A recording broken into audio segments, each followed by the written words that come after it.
It's Saturday morning cartoons, and I see you. Isn't this a beautiful, beautiful?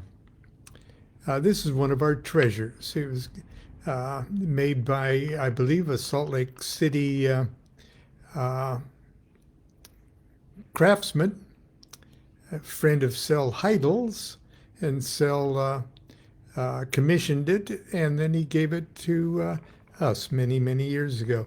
It's actually a container here. What do I have in here? Ooh, I've got a little set thing that, and if you'll look there, that is that's my father's Masonic ring seal impression there on that. And it just so happens that I'm going to talk a little bit about masonry this morning and geometry. And I even titled today's Saturday morning cartoons Architects Use or Love or Need Geometry. And that's a segue to a plug for the new book, which if you order it, you'll get it on Monday. It is officially out on Monday, The Tarot Architect, How to Become Master Builder of Your Spiritual Temple. Now, that all sounds very Masonic or Masonic-esque, and indeed it is. And the parallels, the same structure, the same scaffolding for architecture, Freemasonry, and tarot is the Kabbalah. Okay. Now, for a number of years, where is it here? I was privileged. Here's the little thing. A monitor. This is for California Masons, free and accepted Masons. The officer's manual. You get one of these when you're an officer. And here I've sort of got my record. Those are the years that I was chaplain of Long Beach Lodge number 327. I'm still a proud member of Long Beach Lodge number 327. It's the lodge that absorbed my dad's old lodge, which was at the time called Signal Lodge in Long Beach.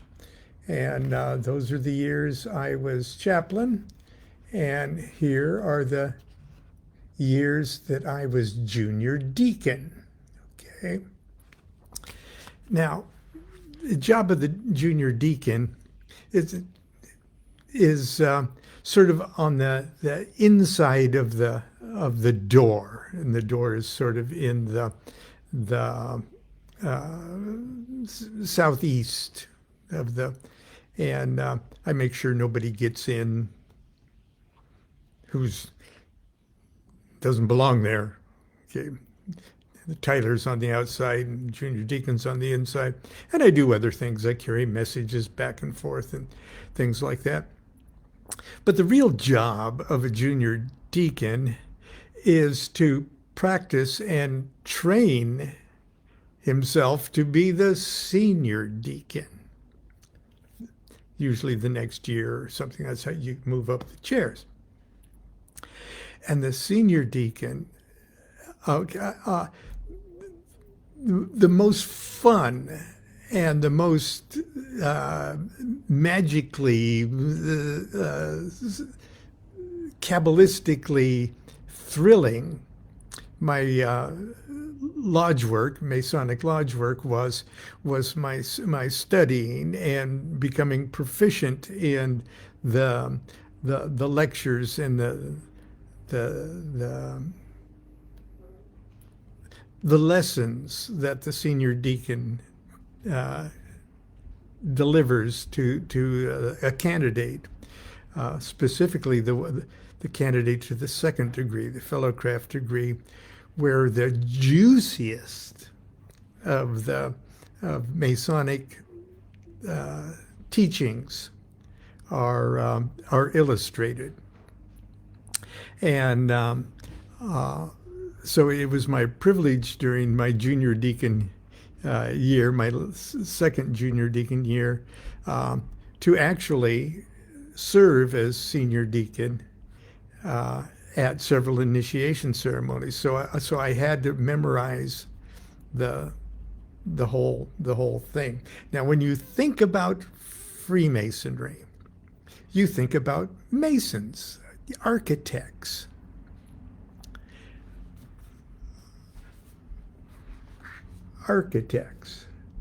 And the temple that you're building is your own spiritual temple, okay, ultimately.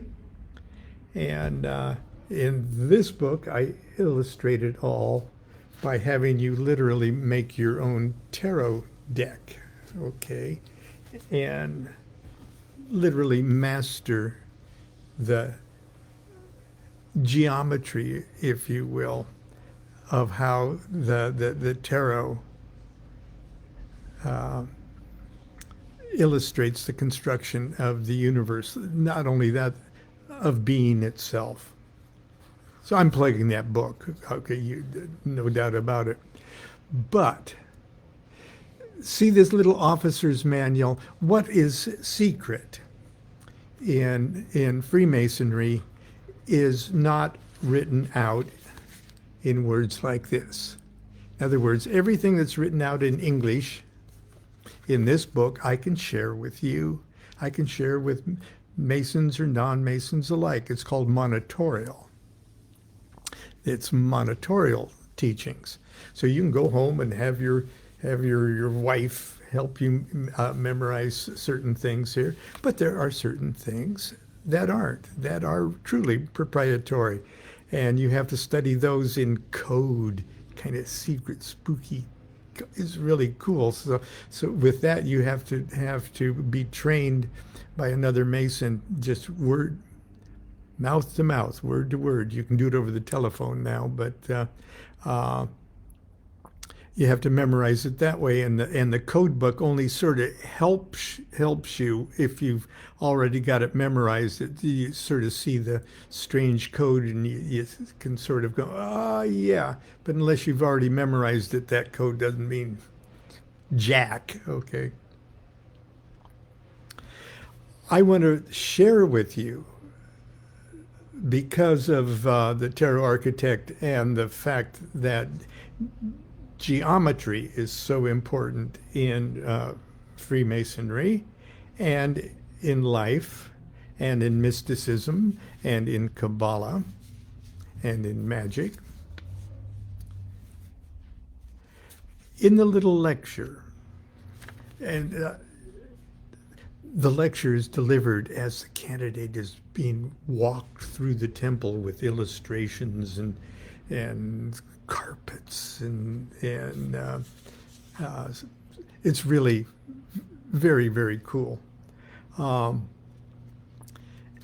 under the number 5 becomes really important, and then they talk about the orders of architecture and the 5 senses, but then it gets into the number 7, and if you'll see Masonic paintings, Frida Harris did a series of degree paintings, and she has the 3 steps and the 7 steps, and the 7 steps represent the 7 liberal arts and sciences: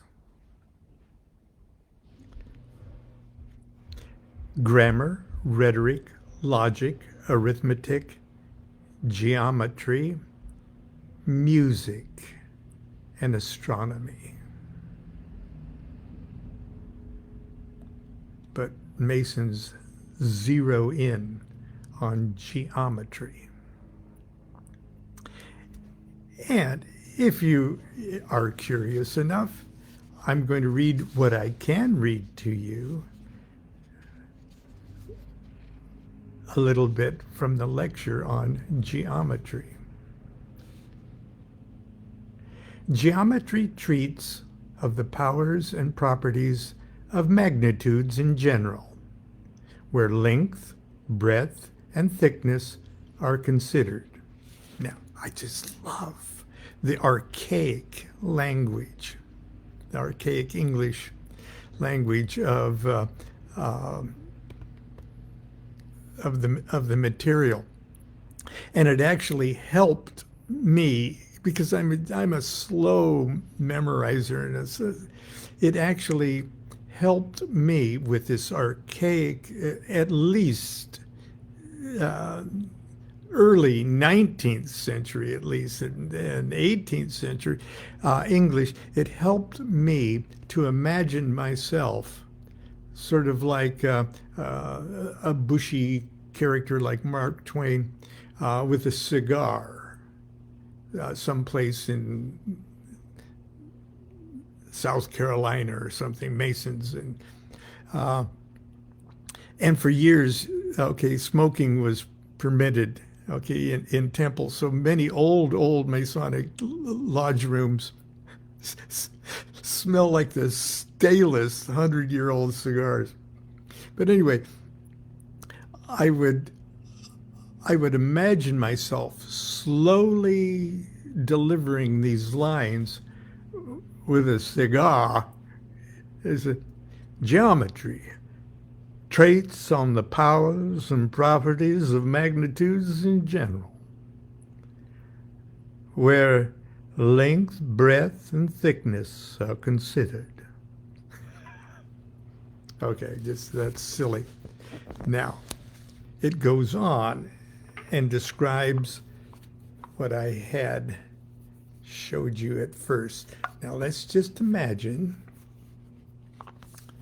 that it says, let's do, I don't want to, okay. It says, from a point, let's just pretend that's a point, that's all we're seeing, to a line. Okay, that's going from point to point. From a point to a line to a superfice, what they call a superfice. So point, line, superfice. To a solid.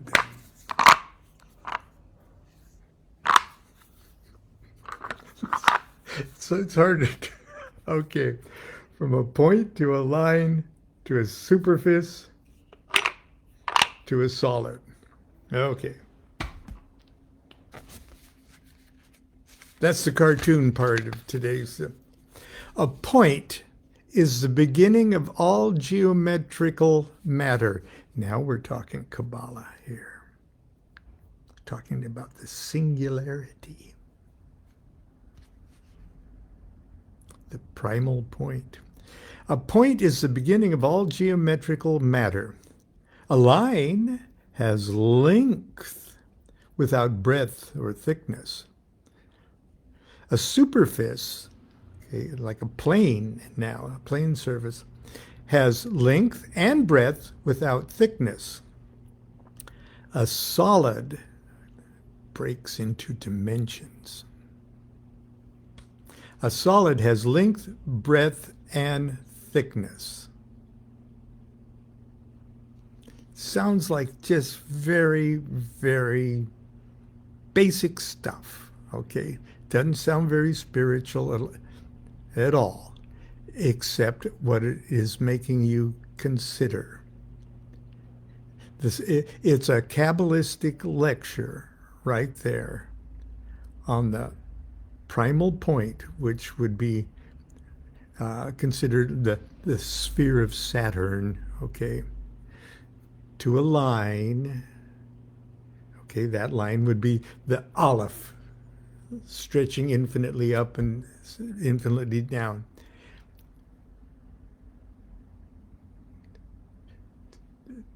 from a point to a line to a superficie, okay, to a solid. Those three Hebrew letters, Aleph, Mem, Shin, give us up, down, right, left, front, and backwards, which forms into a solid. So we got both the tetrahedron and the cube. Okay, but I digress. The advantages of geometry. By this science, the architect is enabled to construct his plans and execute his designs, the general to arrange his soldiers, the engineer to mark out grounds for encampments, the geographer to give us dimensions of the world and all things therein contained, to delineate the extent of seas, and to specify the divisions of empires, kingdoms, and provinces. By it also, the astronomer is enabled to make his observations, and so to fix the duration of times and seasons, years and cycles. In fine, geometry is the foundation of architecture and the root of mathematics.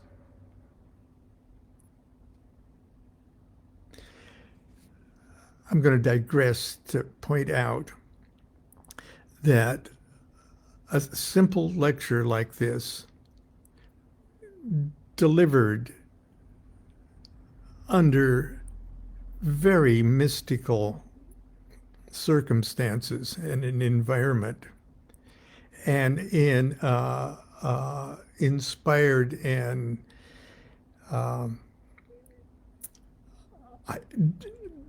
dramatic circumstances of an initiation ceremony with other members arrayed and adorned, and it goes into a different part of your meat brain than it would if you were just standing up with a blackboard saying, okay.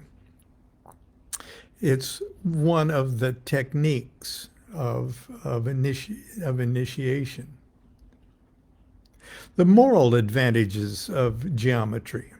Geometry, the first and noblest of the sciences, is the basis upon which the superstructure of Freemasonry is erected. By geometry, we may curiously trace nature through her various windings to her most concealed recesses. By it we discover the power, wisdom, and goodness of the great artificer of the universe, and view with delight the proportions which connect this vast machine. By it we discover how the planets move in their respective orbits and demonstrate their various revolutions. By it we account for the return of seasons and the variety of scenes which each season displays to the discerning eye. Numberless worlds are around us, all framed by the same divine artist, which roll through the vast expanse and are all conducted by the same unerring law of nature. A survey of nature and the observation of her beautiful proportions first determined man to imitate the divine plan and to study symmetry and order. This gave rise to societies and birth to every useful art.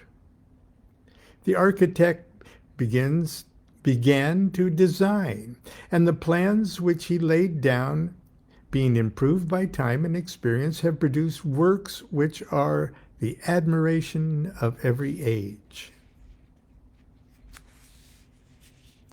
The lapse of time, and the ruthless hand of ignorance, and the devastations of war have laid waste and destroyed many valuable monuments of antiquity on which the utmost exertions of human genius were employed. Even the Temple of Solomon, so spacious and magnificent and constructed by so many celebrated artists, escaped not the unsparing ravages of barbarous force. Freemasonry, notwithstanding, has still survived. The attentive ear receives the sound from the instructive tongue, and the mysteries of Masonry are safely lodged in the repository of the faithful heart.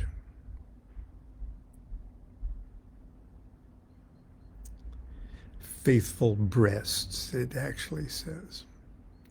Tools and implements of architecture, most expressive, are selected by the fraternity to imprint upon the memory wise and serious truths. And thus, through the succession of ages, are transmitted unimpaired the most excellent tenets of our institution. Okay, now, for those of you who may, oh, he's giving away. No, that's monitorial stuff, okay? Take it home, have your kids read it, you know, if you're... Anyway, that's what I wanted to share with you today, because the whole idea of how Masonry in its own way requires you to be the architect of the entire cosmos and implant it in yourself. And that is exactly